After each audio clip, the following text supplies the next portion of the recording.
Realme মে মাসের 22 তারিখে বাংলাদেশে অফিসিয়ালভাবে লঞ্চ করতে চলেছে একটি brand new smartphone Realme 9। Hi guys, welcome to update YouTube channel. আজকে আমি কথা বলবো রিয়েলমি 9 এই ফোনটিকে নিয়ে। এই ফোনটির বাংলাদেশে অফিসিয়াল প্রাইস ধরা হয়েছে 26,990 টাকা।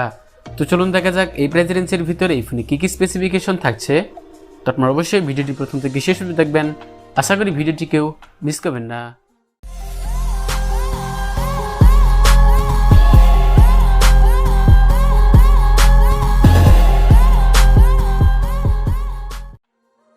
প্রথমে আমি কথা বলবো এই ফোনটির বিল্ড কোয়ালিটি নিয়ে। ফোনটি প্লাস্টিক বিল্ডের তৈরি, আর ফোনের পেছনেও থাকছে প্লাস্টিক, কিন্তু প্লাস্টিক হলেও ফোনটি দেখতে অনেক সুন্দর এবং প্রিমিয়াম হবে। এছাড়া ফোনের সামনে থাকছে 5 হোল ডিসপ্লে। ফোনটিতে সিকিউরিটি হিসেবে থাকছে ইন ডিসপ্লে ফিঙ্গারপ্রিন্ট সেন্সর। আর ফোনটি 3টি কালার ভেরিয়েন্টে লঞ্চ করতে পারে, ব্ল্যাক, গোল্ড এবং হোয়াইট। আর ফোনটির ওয়েট থাকছে 178 গ্রাম। এই ফোনের ডিসপ্লের দিকে কথা বলতে গেলে এই ফোনের ডিসপ্লে হিসেবে থাকছে 6.4 ইঞ্চি সুপার অ্যামোলেড ডিসপ্লে, যার রেজুলেশন থাকছে 1080x2400 পিক্সেল। পিক্সেল ডেন্সিটি পাবেন 411 ppi। রেশিও থাকছে 20.9। এছাড়া স্ক্রিন টু বডি রেশিও থাকছে 84.2%। ফোনটির ডিসপ্লে প্রোটেকশন হিসেবে থাকছে কর্নিং গরিলা গ্লাস 5। আর ফোনটির ডিসপ্লেতে 90Hz রিফ্রেশ রেট ব্যবহার করা হয়েছে, যার কারণে ইউজার এক্সপিরিয়েন্সটা ভালো হবে। আর সর্বোচ্চ পিক ব্রাইটনেস থাকছে 1000 নিটস। এবার আসি এই ফোনের পারফরমেন্স। এই ফোনের চিপসেট হিসেবে থাকছে কোয়ালকম স্ন্যাপড্রাগন 680, যা 6 nm আর্কিটেকচারে বিল্ড করা একটি অক্টোকর প্রসেসর, যার ক্লক স্পিড থাকছে 2.4 GHz। এছাড়া ফোনটি রান করবে অ্যান্ড্রয়েড 12 রিয়েলমি UI 3.0 অপারেটিং সিস্টেমে।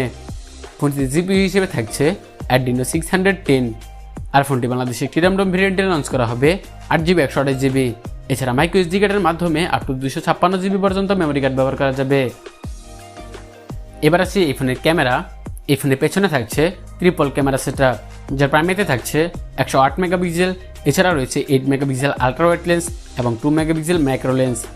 এছাড়া ফোনের সামনে থাকছে 16 মেগাপিক্সেল সেলফি ক্যামেরা। এই ফোনটি পেছনের ক্যামেরাতে সর্বোচ্চ 1080p 30 fps ভিডিও রেকর্ড করা যাবে, যার সাথে থাকছে না কোনো EIS। আর এই ফোনটির সামনে ক্যামেরাতেও সর্বোচ্চ 1080p 30 fps ভিডিও রেকর্ড করা যাবে, এর সাথেও থাকছে না কোনো EIS। এবার কথা বলবো এই ফোনটি ব্যাটারি নিয়ে। ফোনটি ব্যাটারি হিসেবে থাকছে 5000 mAh ব্যাটারি, যার সাথে থাকছে 33 ওয়াটের একটি ফাস্ট চার্জার। আর এই চার্জার দিয়ে এই ফোনটি ফুল চার্জ করতে প্রায় 75 মিনিট পর্যন্ত সময় লাগতে পারে। এবার জানিয়ে দেওয়া যাক বাংলাদেশে এই ফোনটি কবে পাওয়া যাবে এবং বাংলাদেশে এই ফোনটি প্রাইস সম্পর্কে। প্রথমে বলেছি মে মাসের 22 তারিখে বাংলাদেশে এই ফোনটি অফিসিয়ালভাবে লঞ্চ করা হবে। আর বাংলাদেশে এই ফোনটি অফিসিয়াল প্রাইস ধরা হয়েছে 26,990 টাকা, মানে 27,000 টাকা। এই প্রাইস রেঞ্জ বিবেচনা করলে এই ফোনের ডিসপ্লেটা মোটামুটি ঠিকঠাকই রয়েছে। সুপার অ্যামোলেড প্যানেল থাকছে। পারফরমেন্সের দিকে আসলে কোয়ালকম স্ন্যাপড্রাগন 680 একটি প্রসেসর থাকছে। পারফরমেন্সটা মোটামুটি ভালো পাওয়া যাবে, টুকটাক গেমিং করা যাবে, মাল্টিটাস্কিং করা যাবে। বাট আসলে এই প্রাইস রেঞ্জের ভিতরে এর থেকে বেটার চিপসেট আশাই করা যায়। ক্যামেরার দিকে আসলে ক্যামেরা সেটআপটা আমার কাছে মোটামুটি ভালো লেগেছে, যার প্রাইমারিতে থাকছে 108 মেগাপিক্সেল। এছাড়া 8 মেগাপিক্সেল আলট্রা ওয়াইড লেন্স থাকছে, এটা একটা ভালো বিষয়। আর এখানে 5000 mAh এর ব্যাটারি দেওয়া হয়েছে, চার্জ ব্যাকআপটা মোটামুটি ভালো পাওয়া যাবে। আর সাথে 33 ওয়াটের ফাস্ট চার্জার তো থাকছেই। এখন বলি কাদের জন্য এই ফোনটি কেনা ঠিক হবে।